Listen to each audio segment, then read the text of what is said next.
Então, os algoritmos, eles geram uma predição, certo?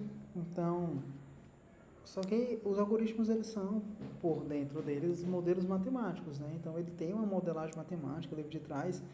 Eles tendem a dar, depois que estão treinados, uma resolução, uma parte deles tentam a dar resoluções determinísticas, ou quando eles não dão soluções determinísticas, eles são probabilísticos, mas são modelos, na sua essência, matemáticos, certo? E o que está sendo levado em consideração para esses modelos eles darem esses resultados? Então aqui a gente tem um paradoxo, o paradoxo da caixa preta, chamado de black box, e a caixa cinza, né? Então, a modelagem de caixa preta é simplesmente quando o engenheiro ele usa essa predição, ele usa o modelo, treina, e ele não sabe o que está acontecendo ali de dentro. E a modelagem de caixa cinza é quando você sabe mais ou menos o que ele está querendo dizer ali, né? A modelagem de caixa branca é quando seria a modelagem matemática, por exemplo, né? A gente sabe que a matemática ela tem certas limitações e a gente não consegue explicar tudo, generalizar tudo com apenas matemática simples, né? Então, por isso que criou-se muito essa área de inteligência artificial. Basicamente, o que a gente faz é modelagem de caixa cinza. E essa figura aqui ela é bastante curiosa, né? Perceba que a caixa está aberta. Por quê? Porque é aqui dentro que entra o Shai. É aqui que eu entro o Shai, para eu ter explicabilidade do que está sendo aqui dentro. Especificamente, o que é que o modelo está levando em consideração para ele fazer aquela predição, né?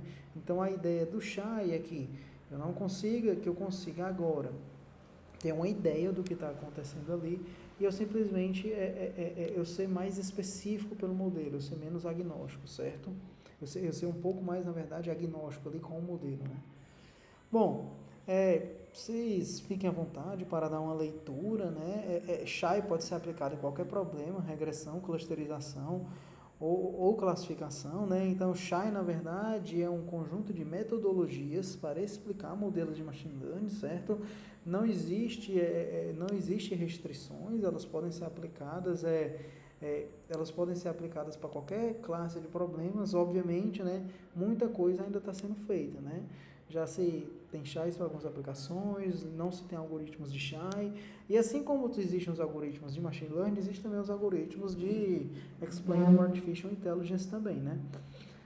Então, bom, fique à vontade para dar uma lida aqui, certo? Entender, eu vou deixar esse link aqui para vocês, né? Navá, esse conteúdo que tu está passando, eu vou compartilhar um repositório, que basicamente é esse repositório aqui, ó. Muito simples com vocês. Ele tem uma leitura, né? Onde já eu explico isso aqui para vocês, mas ele tem dois notebooks aqui, Shai 1D e Shai 2D. Vamos começar com o Shai de uma dimensão. Então, olha só, eu vou mostrar um método de cada para vocês, né? Então, MLP. Deixa eu ver aqui. O que aparece? Multi-layer perception. Olha só, vocês já devem ter conhecido esse algoritmo aqui, né? Rede neural. Vamos lá, eu vou mostrar um exemplo de Shai que pode ser aplicado com uma rede neural, uma coisa muito simples, certo? Olha só, imagina só, eu tenho uma quantidade de... Qual é o meu objetivo? Eu tenho uma quantidade de atributos aqui, 4 atributos aqui, por exemplo, poderia ser 1000, poderia ser 50. Aqui o problema é esse. Vamos trouxe aqui primeiro o problema da íris para vocês, né? Então, eu estou criando aqui esse ambiente do Jupyter Notebook, certo? E estou carregando o conjunto de dados da íris aqui. 150 linhas e 4 atributos. Qual é a cara desse conjunto de dados? Ó? É uma matriz, ó, galera. Uma matriz, certo? Que ela tem colunas e ela tem várias linhas. Cada valor, isso aqui é largura de pétala, largura de sépala. Comprimento de pétala, comprimento de sépala. Eu acho que é essa a ordem, né? São os atributos. Poderia ser, por exemplo, qualquer outra aplicação, certo? Então, olha só, eu posso construir uma rede neural para predizer, por exemplo, baseado nesses atributos aí, treinar ela para dizer se aquela rosa ela é das classes lá que eles têm, que é virgínica, versicolor e cetose, eu acho, né? Então, olha só, o que eu posso fazer? Eu vou treinar uma rede neural um problema de N classes, onde número de classes é arbitrário. Essa rede neural aqui, ela tá para o problema da íris. E o que é que eu vou fazer depois que eu treinar essa rede neural? Eu vou cortar tudo que tem dela aqui de uma determinada camada para a direita, vou simplesmente cortar e vou jogar fora. Vou pegar os pesos dessa rede neural aqui, né, que você já deve ter visto que esse aqui é uma matriz de pesos, né, e vou fazer uma operação com ela, porque a saída, o que é que eu quero dessa rede? Que cada atributo desse aqui seja dado uma probabilidade de relevância desse atributo para uma determinada predição. Então, chegou um determinado dado, quanto que esse primeiro atributo aqui, ele influencia na predição. A soma desse resultado tem que ser 100%. Então, a ideia é que, por exemplo, eu dei 4 números aqui, nesse problema da íris, e esse algoritmo de Shai, um dele, me diga, olha, o primeiro atributo, ele tem 30%, ele influencia 30% na predição. O outro aqui, ele influencia 40% na predição. O outro aqui, ele só influencia 20% aqui na predição. Então, a gente identificar a relevância dos atributos. Esse tipo de aplicação é muito importante. Por exemplo, imagina a aplicação do setor bancário, a aplicação de análise de crédito, por exemplo, como existe muita aplicação de machine learning disso.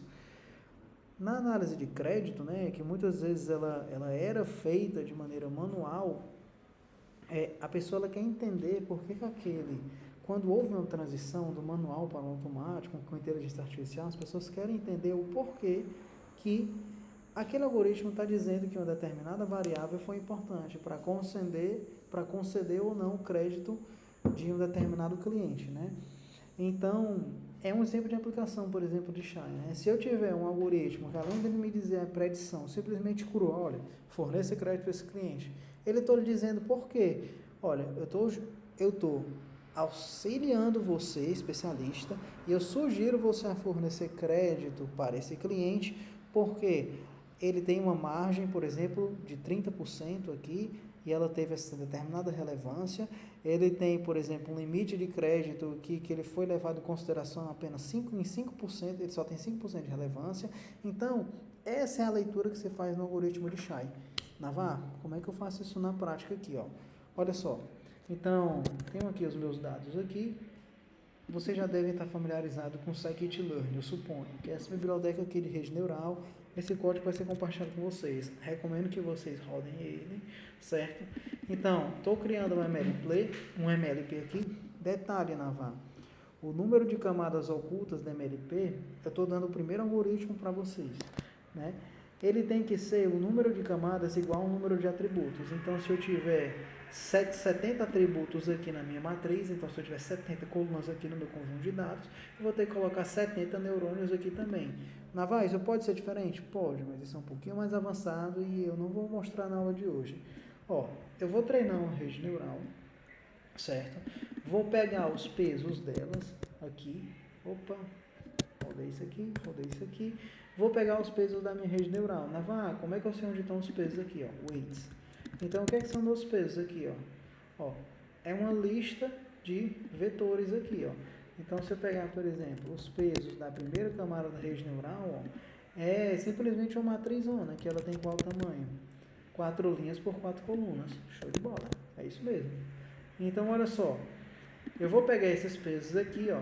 Eu vou pegar os pesos delas aqui e eu vou fazer o produto interno com o conjunto de dados e somar com o bias, né? Que se vocês tiverem visto de neural lá, isso aqui é o ajuste, né?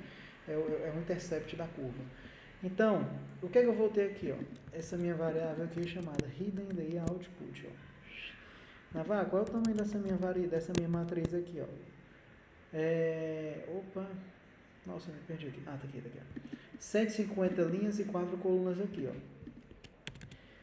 Eu criei aqui uma função que eu estou chamando de softmax. Naval, o que é essa softmax? Softmax é algo muito simples, é isso aqui, ó. Eu vou pegar a minha rede neural, que eu já treinei, aproveitei os pesos dela. Naval, se tu vai jogar parte dela fora, por que tu treinou ela? Porque eu preciso do conhecimento prévio dela. A ideia, inclusive, pessoal, é que você overfit até essa rede neural aqui no seu conjunto de dados. Já que é um Shai, você não está preocupado se se a acurácia dele, por exemplo, no conjunto de teste vai ser baixa, se ele vai decorar os dados, você quer tirar relevância. Então, o pessoal até overfita a rede neural para esse tipo de aplicação de relevância de atributos nos dados aqui para tentar tirar alguma interpretabilidade dele. Então, eu vou passar por uma softmax. A softmax nada mais é do que eu aplicar essa função aqui, ó, é um exponencial dividido por um somatório de exponenciais. A ideia é que, se eu tiver qualquer vetor, eu transforme ele em probabilidades aqui, cuja soma das probabilidades, elas são iguais a 1 aqui, ó. Então, ó, assim eu faço aqui, ó. E olha o que é que eu criei aqui, ó. Para cada um dos meus atributos aqui, ó, para cada uma das minhas amostras ali, eu criei uma probabilidade. Eu percebo que tem E elevado a menos 4, E elevado a menos 5, tem alguma coisa aí, isso aqui, a soma disso aqui vai dar uma probabilidade, beleza? Então, exercício. Eu vou passar um conjunto de dados para vocês. É o conjunto do breast cancer, né, que é o câncer de mama. Eu quero que vocês apliquem essa mesma metodologia aqui nesse algoritmo, beleza?